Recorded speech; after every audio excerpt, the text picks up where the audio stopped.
Hello, everyone. Welcome to the May 7th episode of Stacking the Box. Iain MacMillan here, Sterling Holmes here. We are going to spend the show talking about Game 2 of the second round of the Stanley Cup playoffs between the Toronto Maple Leafs and Florida Panthers. Sterling, your thoughts?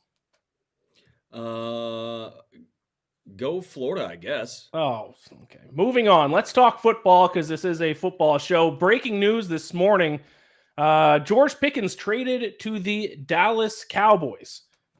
The Steelers receiver, I guess Pittsburgh was kind of sick of him, and now he's in Dallas to play alongside CeeDee Lamb. What are your thoughts about this trade, Sterling? I have pretty strong feelings. I made a video about it and put it out on Twitter earlier this morning, so I'll save mine for second. But you start us off. What are your thoughts on this groundbreaking trade that broke this morning?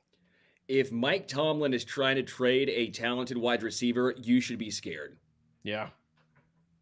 I mean, seriously, if he's trying to they're willing to trade a talented wide receiver. Mike Tomlin's like, yeah, it's fine. No, okay, we don't want this trade anymore. Martavius Bryant, Antonio Brown. Who was the guy that went to the Dolphins, but Chicago before then? Chase Claypool. Yep. Deontay Johnson. I mean, seriously, I know I'm being slightly facetious, but if Mike Tomlin is okay trading a wide receiver, you should be terrified about what you're getting. Yep. Now, on paper, I actually really like this because I think George Pickens is a phenomenal wide receiver, too, who complements CeeDee Lamb very well. What the Cowboys want to do is get Dak Prescott back into a rhythm. We know Dak Prescott is not a great quarterback, but he's a pretty good quarterback. But he's a guy that needs weapons around him. And George Pickens constitutes a really good weapon. So you have him and CeeDee Lamb, and you have a first-round draft pick on an interior offensive lineman, which was probably a head-scratcher to a lot of folk, but Tet McMillan went at 8. Cowboys were drafting at, 12 at that point. They weren't going to reach for a wide receiver. They reached for maybe an interior offensive lineman, but we know the Cowboys can develop offensive linemen. So I'm okay with that, actually. They didn't come away with a wide receiver in the draft. They needed to do something. And this was, for the Cowboys, their best case scenario, or should I at least say a good case scenario, going out and getting George Pickens.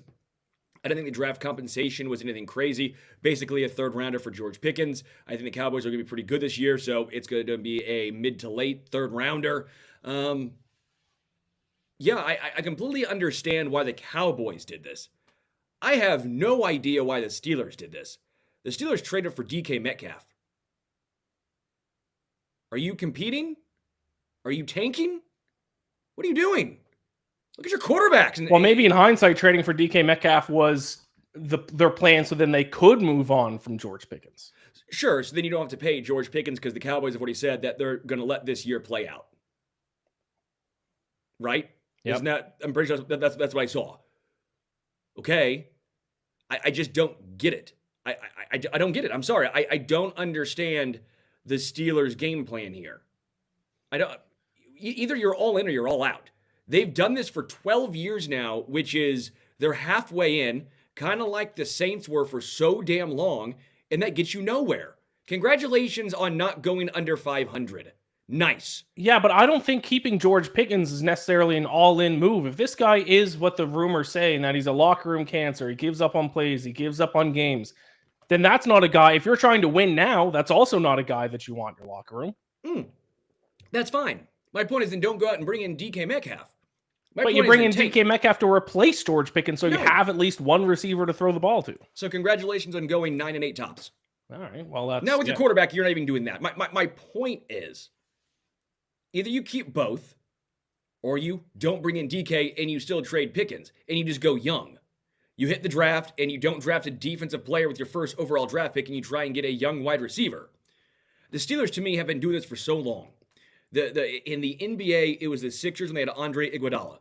It's you're perpetually going 500, you're barely sneaking in the playoffs and getting bounced first round.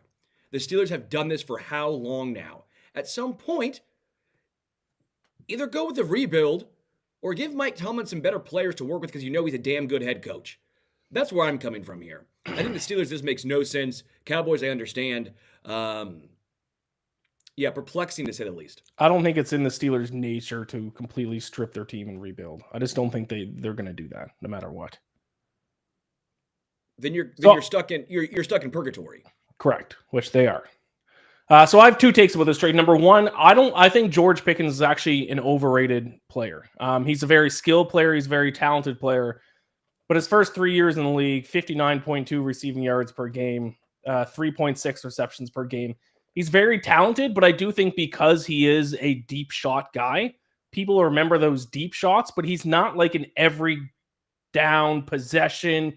You need a first down on 3rd and 3. You're going to throw to him on a little out route. He is a guy who, because when you think of him, you think of the explosive plays. It makes you think that he's a better receiver than he is. He is a very good receiver, very skilled. But I'm seeing a lot of Steelers fans saying this is like the end. They're acting like this is the end of the world for the Steelers. It's not. Losing George Pickens is not going to make that big of a difference. I agree with you, especially in the Steelers offense. It was why they were best when they had Deontay Johnson, a possession volume receiver, coupled with George Pickens. But then we also know Deontay went off the rails. My point I'm trying to make for the Dallas side here, and you know me, I like to rip on Dallas as much as the next guy. I love hating on the Cowboys. It's fun. It makes sense because CeeDee Lamb is your main guy.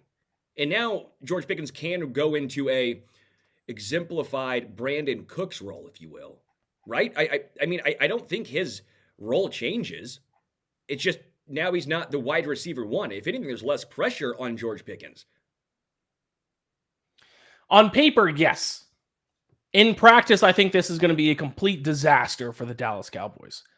You're telling me that a guy who gave up on plays, gave up on games, complained on the sidelines, got in fights with opponents, was clearly a headache to play with.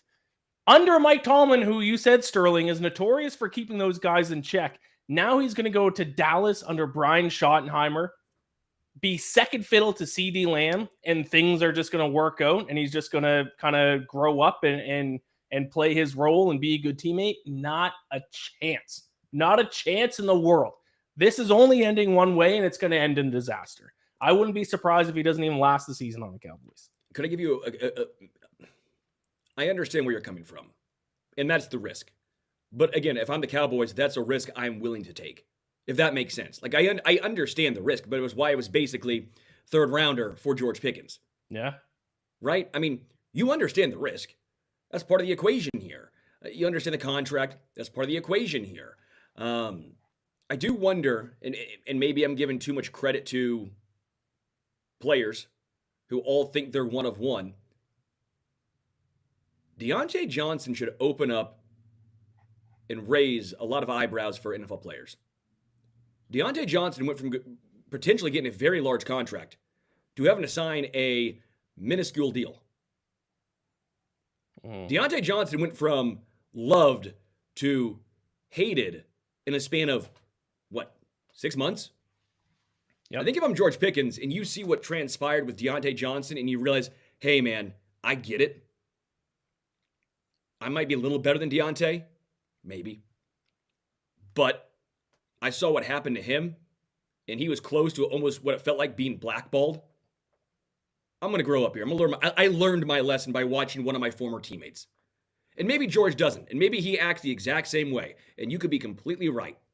But for me, for what's basically a third rounder, that to me is a risk that I would be willing to take if I'm the Cowboys. Yeah, I don't know if I could quite get there with a third rounder, but I see what you're saying. But I would have him on such a short leash because his trade value, if something comes out or he does something stupid in the game, his trade value is going to plummet because then no one's going to want to take a risk. I would have him on a short lease in training camp. 10 PKs, over under 3.5 games before he fights his own teammate. Under in training camp, he might fight his own teammate. Sterling, you know a lot about that, being a Chiefs fan, fighting your own teammates in training camp.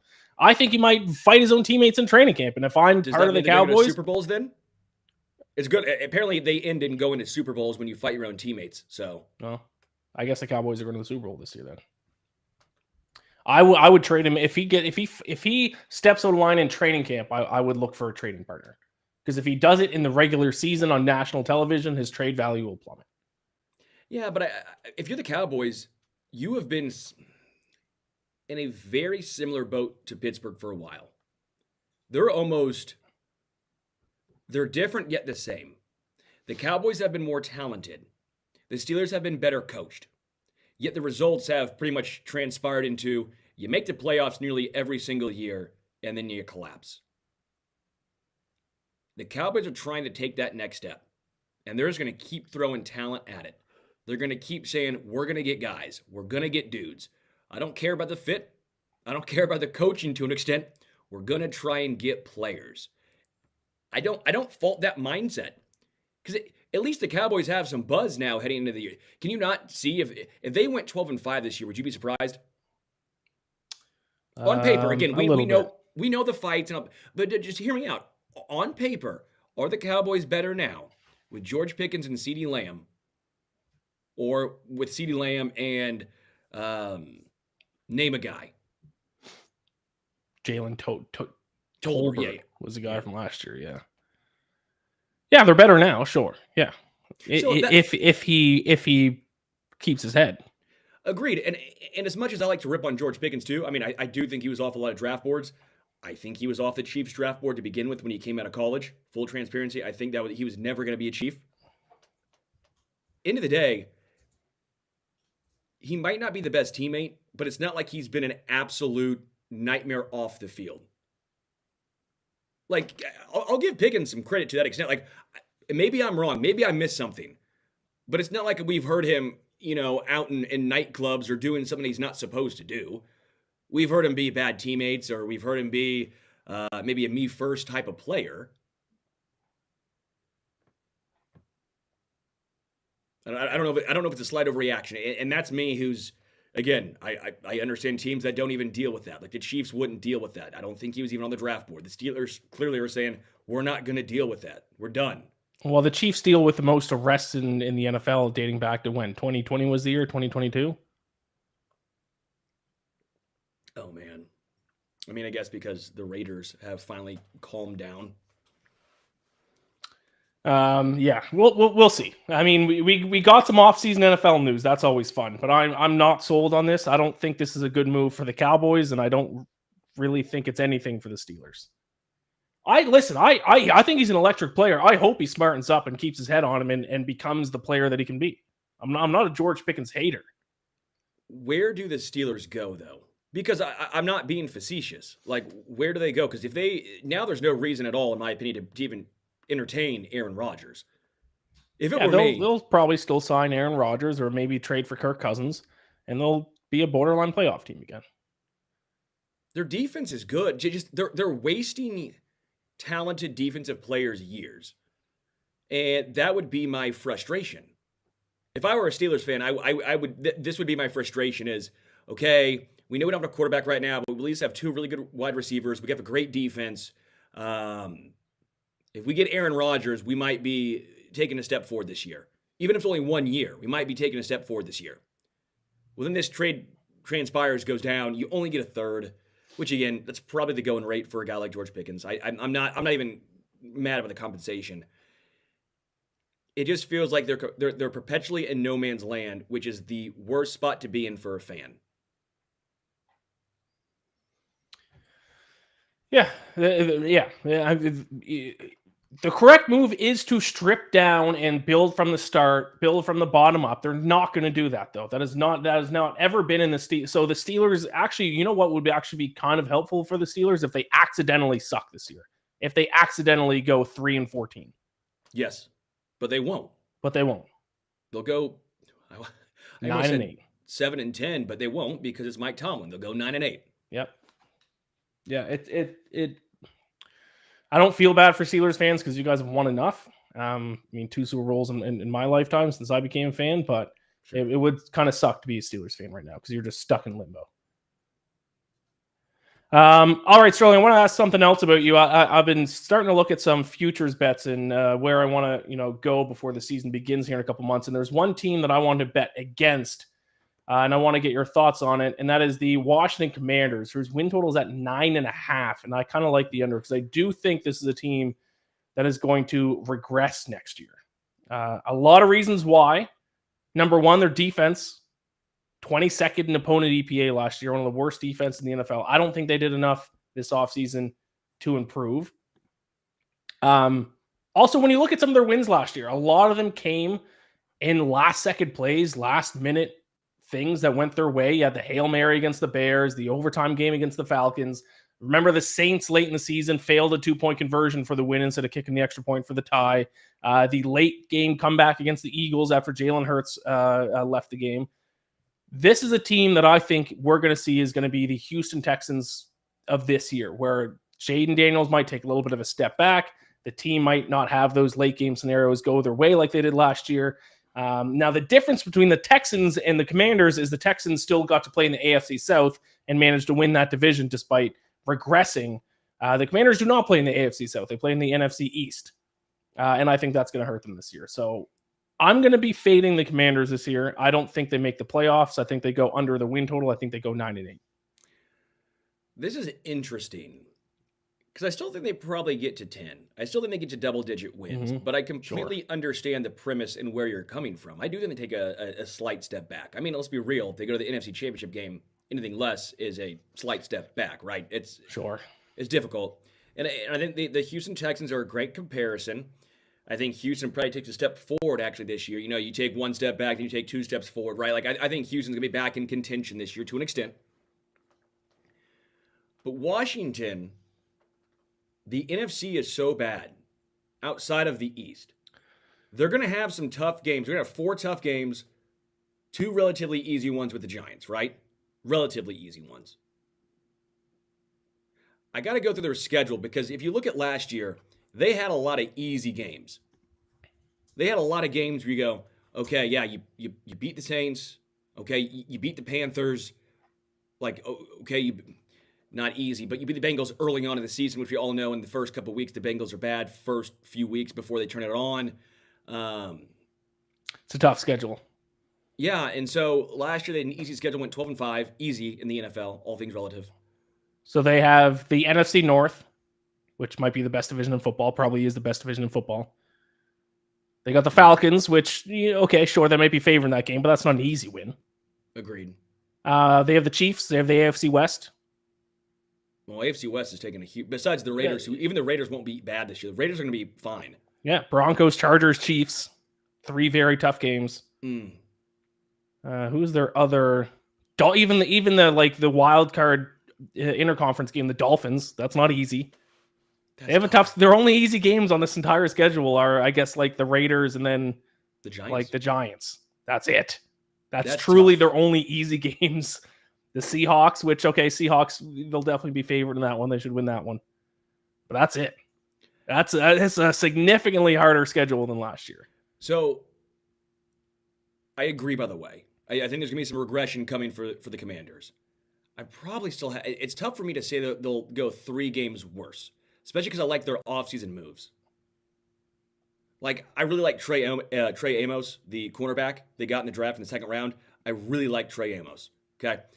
They brought in Deebo Samuel, who I think Deebo Samuel has actually been one of the most overrated players in the NFL for a couple of years now. I like Deebo. I like the thought of Deebo, but I feel like the actual production has been a little overrated. That's my 2 cents. Still like the move overall because he's not wide receiver 1. You got Terry McLaurin. You got Michael Gallup that you brought in. KJ Osborne that you brought in. You brought in some nice backups. Noah Brown, solid. You brought in Laramie Tunsil. Huge. You drafted Josh Connerly Jr. to play right tackle. I don't love him personally as a prospect, but you at least spent a first-round draft pick on a right tackle to try and give some, put some pressure on Andrew Wiley. Overall, I like what the Commanders did. Like, I get where they're coming from. The defense is still not going to be great, but they bolstered the offensive line, which was an issue, a pretty big issue. They bolstered the O-line, brought in some playmakers. They got better, but their schedule got a lot more difficult. So, yeah, I see a little regression, but I don't think they're going to be a team that maybe misses the playoffs. I would still have them as a wild card team. I think the Eagles are in, obviously. Cowboys are a little bit better, but I would still say Washington beats out the Cowboys for that wild card spot. Can I say something that concerns me about Jayden Daniels? It's not football related whatsoever. Sure. Do you know what I'm going to say? No idea, actually. His mom following him around everywhere he goes to the point, like she doesn't even let like other like women talk to him. People are like laughing about this. This is extremely bizarre. You're aware of this, right? Like she goes everywhere. Like he was at like a teammate's wedding and she was there dancing with him. Hey, Are they going to win? If that keeps them winning, do what you want. Does that keep him winning, though? Does that keep him winning? You got to let my man live a little. Mama Daniels, keep him on the straight and narrow right there. You know what? If that's the case, hey. See, yeah, this is the reaction of most people. I think this is like beyond bizarre. I think this is like one of the weirdest things going on in the world of sports. And people are just like, yeah, Mama Daniels protecting her boy. This is a grown man, one of the greatest quarterbacks in the NFL. And he literally cannot go anywhere without his mom. I've seen one. Yeah, producer Sean just said third wheeled on a date in Miami this weekend. This is bizarre. This is like, I don't want to say the word abuse because it's not abuse, but like this is like this is really weird, like concerningly weird. Yeah. It's not great. Okay, I didn't realize it was that serious. I've seen a few things. I didn't know to the extent. It's not great, but keeps him from doing dumb stuff. If that's the case, that makes me like it more. You know what? I like it more now. So. Rip the over. You know what he's not doing? Getting drunk at the club. Yeah, but I think you got to be able to blow off some steam. Maybe. No. The only steam he blows off is during the football games. Ball is life, Ian. Ball is. You're right, because he's winning, it's fine. But like, if Jayden Daniels comes out this season and like he starts like not playing well, like this is actually my prediction for the season. If Jayden Daniels starts the year, the first 5 games, and he looks average but not great, his mom like following him everywhere is going to become a bigger storyline, because then people are like, this needs to stop now. It's like Waterboy. You've seen Waterboy, right? I have. It's been a long, long time though. Well, the mom, right? The mom's always there. Mom knows best. Mom knows everything. No. Plays football. Maybe I haven't seen Waterboy. Are you serious? That sucks. Adam Sandler, right? Yeah, it was a great. But that doesn't ring a bell, so maybe I haven't seen it. Such a damn good comp, and you ruined it. I'm really upset by this. We could have had a lot of fun. And... Well, the viewers, I'm sure, are going to get it. That's on me. I should have seen. Maybe I had. It might have been so long ago. This is, I don't know. But I did want to bring that up, and this is a storyline I'm personally going to keep an eye out for, because I'm the only guy who cares for Jayden Daniels as a man, and this needs to stop. Credit to you for caring about him as a man. Credit to you. You're right. Credit to me. What do you think about this Abdul Carter story going around, where like he has tried to get 2 numbers now for the Giants, and he like went after Lawrence Taylor's retired number, got declined, and then went after Phil Simms' retired number and then got declined? Like, dude, pick your own number. Like, why is he doing this? Why is he I get 11 he wore at Penn State, so I kind of get that, but like it seems like he's purposely targeting the numbers that are like, is this an ego move? I hate it for him. 11 I understand to an extent, okay? Like that's fine. Not fine, but I get it. Lawrence Taylor, really? You realize his number's retired for a reason. My biggest issue is not even with the players, it's with the teams. The team should shut this down immediately. Don't even go to the players. I agree. The teams retire these players' number. Right. And then the player has to look like a bad guy to be like, no, I don't want you to wear my number. Yes. Right. Then don't retire his number if it's not retired. Right.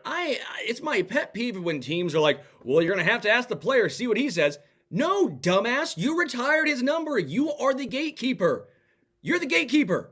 That's the CEO. You don't let said, intern go to CEO. You got to gatekeep. The team, gatekeep. You dumbass. I get so mad. And of course, it's the Jets, because they're an absolute... Now, this is the Giants. Doesn't matter. It's New York. It's a bleeping dumpster fire. Doesn't matter either way. Pisses me off. These teams. Phil Simms did the smart thing where he asked for Phil Simms' number, and then Phil Simms said that he put it to a family vote, and he voted yes that he can take his number, but then the rest of the family voted no. So he's like, well, nothing I can do. So then now Phil Simms looks like the good guy while also not giving up his number. Did they put it to a family vote? Not a chance. But think about it. No, I actually think they might have. Imagine being like his grandkids or just even... You go to a game and you're like, yeah, that number retired. That's your grandpa. That's your uncle. That's your so-and-so, right? Like, there's something special and meaningful to that. So I do think the family, and maybe they shouldn't get a say if that's the way you want to view it. But like, I understand hey, No, like you retired his number. We have so much pride going to games years and years down the road, seeing that. Like, that's your relative. That's your so and so. Like, I don't know, man. I get it. Just then don't retire numbers. Like that's what it comes down. Like, if you think that, then why retire it? Why have 56 or 11 retired then? Yeah, I wouldn't even want to wear the number of a retired player. Joe Montana came to Kansas City after San Fran, after he'd won how many Super Bowls? 4 rings, right? And did he take 16? His number that he wore the entire time in San Francisco? No, he got a different number because he's not taking Lynn Dawson's. He didn't even ask Lynn Dawson. He's like, no, that's Lynn Dawson. That's his number. I want to make my own number here. I'm not taking his number. And that guy had 1 rings. Not a guy who just got drafted highly picked guy. No, I don't necessarily blame Carter. You're young. You're trying to act like your idols. I understand that to an extent. But it's the team that needs to say, hey, don't even do that, man. We don't do that here. You don't go and ask that guy. Don't put it on social media. No. You get a different number. You make your own lane here, guy. Warren Moon did give his blessing for Cam Ward to wear his number. If the player doesn't, that's up to him, I guess. But again, if I was, his family, it's a little. Again, I understand asking the family. Maybe people will disagree with me and say, he's the guy, he did all the work, he's the player, he can do what he wants with the number. That's fine if that's your opinion. I'm not going to argue with you. I just do think the families, it's pretty cool. Think about like the grandkids or the great grandkids who go to games and be like, that's my great grandpa. Like, I don't know. I think it's kind of cool. The Falcons just released their rookie numbers. Jalen Walker wearing 11. I don't know if I like that. Because the Falcons haven't yet retired number 11. But if they were to retire a number, it would probably be 11. He wanted to do Abdul Carter. He's twisted the knife for Abdul. He got 11 before the Falcons even had a chance to retire it. So I guess now you have to retire it early for that exact reason. But Julio Jones just retired 2 months ago. It's hard. Because if you don't, that's the team. I don't blame Walker. Do you know the fun trivia fact about Warren Moon? He played in Canada. He's the only player to be in both the NFL and CFL Hall of Fame. Yeah, that makes sense. Best remaining free agents. Just going to go through a list here of what I think are the best remaining free agents. We can just list off a team or two that you think would make sense. Sure. Asante Samuel Jr., cornerback, Chargers, who started off very good in his first couple years, has not actually been great. At least last year. So you're looking like for a team that needs a bit of a depth corner. I liked him originally coming out. He was really good for the Chargers. You're right. Early on in his career, it was like, this guy's a stud. He's going to be a blossoming star. And it really didn't transpire. I might even say Washington. Washington has Jonathan Jones, Marshawn Lattimore. They have the rookie Trey Amos. Like, I wouldn't mind him going. And obviously, Saren's still the nickelback. I don't know if there's enough depth room in Washington, but I wouldn't mind having another veteran in that room. He is apparently in talks with the 49ers. So that seems they lost like Travarius. He has not yet signed, but that seems right now the most likely option. So they lost Travarius Ward, and they also lost safety Hufanga. So another secondary member could be helpful for San Fran. Makes sense. Yeah, and he has had a bit of a shoulder issue that he's dealing with. So I mean, shoulder issue for a corner, it's like, how much can you blame that? His poor play on his shoulder. I guess a little bit if he's playing man up defense. JK Dobbins, running back who looked great for the Ravens, got hurt every single year. Had looked good at times with the Chargers, but ultimately wasn't really the guy. Chargers went out and drafted a running back, obviously. So now J.K. Dobbins is looking for a home. Only really one team sticks out to me as a team that desperately needs a running back and doesn't have one yet. The Bears kind of really need a running back. But it's even a starter material, so maybe like the Texans. Back up to Joe Mixon. I don't think he's going to get a primary role anymore. And it could be interesting with the because Joe Mixon's not the fastest guy. J.K. Dobbins, when healthy, has that one cut ability. Houston makes some sense. You said Denver behind the rookie, Audric Estime as well. I mean, they don't really have a speedster necessarily, I guess, in Denver. So maybe he makes sense there as a change of pace guy. Yeah, I feel bad for JK because he's a really good player, and he talked about it before signing the contract. Really wanted a big deal, and then kept getting injured yet again. Just injuries suck, man, and he's to an extent almost a what if player. I know it's not like the elite what if players, but still he was really good, and the injuries just keep piling up. Yeah, I don't know. The outlook probably does not look too good for JK, and that's a bummer. Justin Simmons, former Falcons safety. Falcons now no longer need him back after getting Xavier Watts in the draft to replace him. Talks that he at least wants to go to Philadelphia. He would reunite with Vic Fangio, who he was his defense coordinator in Denver. Probably really only a depth piece in Philadelphia. But Justin Simmons is a safety. Probably the top safety available if anyone is looking for one. I will say, fuck that. If he goes, fuck that. Because if he goes to the Steelers, or to the Eagles, what was that? He's going to pick off Patrick Mahomes. There's an ongoing bit. Like every time they play, that's right. Justin Simmons gets an interception. So when they meet, I think he did last year when he was on the Falcons. Yes. And so when they meet yet again in the Super Bowl, he's going to get an interception. Sterling, calm down. I hate it. Simmons to San Francisco. Throwing the bleeps out the window and saying the real bleeps. Oh my God. Did you like the bleeps? Yeah, the bleeps is kind of your thing. Wait, oh, shoot. You guys couldn't hear that. Oh, did you try to put in bleeps? Yeah, could you not? Oh, they didn't come through, dude. Are you serious? Can you hear that now? Can you hear the bleep now? No. If I do this? Nope, can't hear anything. You're not hearing that? Oh. No. Wow. Yeah, that's why I reacted like that. I was like, "What the hell?" Yeah, I have a bleep button on my board. You got to make sure that works before you throw those out. Well, it does on Arrowhead Addict. It does on we use a different back end, which is no one cares about. We use a different back end, and it must pick it up. It doesn't pick up on this one. Oh man, I'm sorry. Unbelievable. I'm supposed to be the guy who swears. Wow. Huh. I hope nobody clips that out. Shit. Unbelievable. Mr. Radio over here. Oh, man. Did not mean to do that, y'all. I have a button here that doesn't work on this back end. Only works on the other one. All right. Za'Darius Smith, who I believe signed with the Lions last year, then got hurt almost immediately. Does he just go back to Detroit? Yeah. Lions could use that. Yeah. Stephon Gilmore, another corner, veteran guy. I'd take him in Atlanta. Yeah, Atlanta makes a lot of sense. I know Atlanta re-signed Mike Hughes to be the other corner. I wouldn't mind Stephon Gilmore to at least be a corner 3 and a little bit of a vet presence in that defense locker room. And again, I keep going back to San Fran, but San Francisco needs some secondary help, and I think they're trying to compete again this year. If that's the case, I could see them going there. Maybe the Raiders.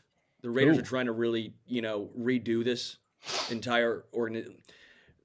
They're having a complete organizational overhaul, I think, and it's just so smart. They're finally saying, no, we're going to become a professional organization. Let's get Pete Carroll. Let's bring in Geno Smith. Let's get some stability. Let's get some stability in the secondary. Bring in Stephon Gilmore. He's old. I get it. He's not the same guy he once was, but you at least have a floor, I think, that you're getting with him. Raiders are all about the floor this year, in my opinion. I could see Las Vegas making some sense. Keenan Allen, probably the best receiver left available. Oh, man. I don't even have a good answer for you. I'm sorry. I don't know if there's a good answer. I'm trying to think of contenders.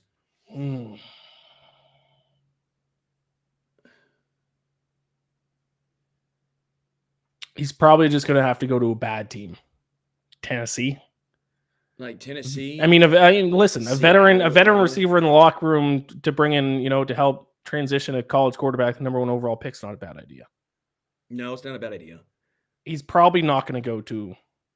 It's almost like Adam Thielen at this point when he went to Carolina just for the mentorship. Yes. I don't know. Sean says Cardinals pairing with Marvin Harrison Jr. That could be interesting. Yep. Don't mind that at all. But you have Trey McBride who kind of operates in that role as a tight end. Like you kind of already have Trey McBride. You know how the Chiefs for the longest time had Travis Kelce is almost like your X receiver or like your safety blanket. But I think Keenan Allen is not even like look at himself as like being like an actual like weapon for a team. Like he needs to take over a mentorship role. That's like with his selling point now. Yeah. Arizona's interesting. That's a good one, Sean. I like that. I mean, how old is Keenan Allen now? 33, which he seems unbelievably old. He's like a year older than me. Oh, God. Nick Chubb, last one. Maybe the Bears got to get a running back. So, I mean, Nick Chubb 2 years ago before his injury was like top 3 running back in the NFL. Came back last year after his injury, was not good on the Browns. I would take a shot on Nick Chubb. One of the worst injuries we've seen. I mean, that thing was gross. Yeah, his knee blew up. We talked about it. We actually talked about it in KC. We talked about it would suck for Kareem Hunt, but we talked about how he would basically just replace Kareem Hunt for the second time around, basically saying, hey, I didn't like it. I mean, Nick Chubb averages 5.1 yards per carry in his career. The only year he didn't average over 5 yards a carry was last year when he came back off his knee injury. It's pre-injury. I think a team will take a shot on him. We'll give him an opportunity. I just don't know where. Dallas? Dallas could be interesting. Dallas likes big names, too. Yep. Dallas is real interesting. Dallas or Chicago? Dallas or Chicago? Yeah, Dallas got Javonte Williams this offseason. Miles Sanders. Yeah, they have a completely new running back room, but I'd toss in Nick Chubb in that mix. Yeah. And then last thing to bring up, Ravens released Justin Tucker for completely football reasons only, they say. I don't really have a comment on this, but ever since he tried to punk Travis Kelce and Patrick Mahomes, right, things have gone way downhill for Justin Tucker. Yeah, he is obviously under investigation for improper conduct. They are putting it. But at the end of the day, I mean, if you're going to be bad last year, like he was last year, and you're going to have some huge offensive or off the field issues, teams aren't going to keep a kicker around. I don't care if you're the best kicker of all time, which he arguably is. Mm-hmm. It's done. I mean, and they drafted Tyler Loop in the 6th round. Well, and they drafted Mike Green, who has some off the field concerns. Right. But teams, as we know, teams are willing to overlook it to a certain extent. Yep. My point is, based on number 1, he's a kicker, and number 2, his play last year, they will not be overlooking it. But they said it's for football reasons only, which I doubt that. But here we are. All right. That is the show. Let's hope next Wednesday there's another big trade in the morning so we can talk about it. I like that. Good idea. I drafted your boy in my Dynasty Rookie League draft, Royals. Good for you. Smart man. Don't. I think this is like my 3rd or 4th year in a row. I feel like I just always draft a Chiefs receiver and it never works out. Shout out Sky Moore. Is he still on the roster? Technically, he's under contract still. Yeah. So he won't beat the roster. Maybe this one will work for me. Any final comments, thoughts? I'm rooting for you. Thank you. For you. Go Leafs, go. Big game tonight. Big. Go Florida. Get us out of here. Go Florida, Sean. Last thing. Go Florida. Yeah. Go Leafs, go. USA. Bye. Talk to you next week, Wednesday, 5 p.m. Eastern. USA. Go Leafs, go. USA. Go Leafs, go. Go Leafs, go. Go Leafs.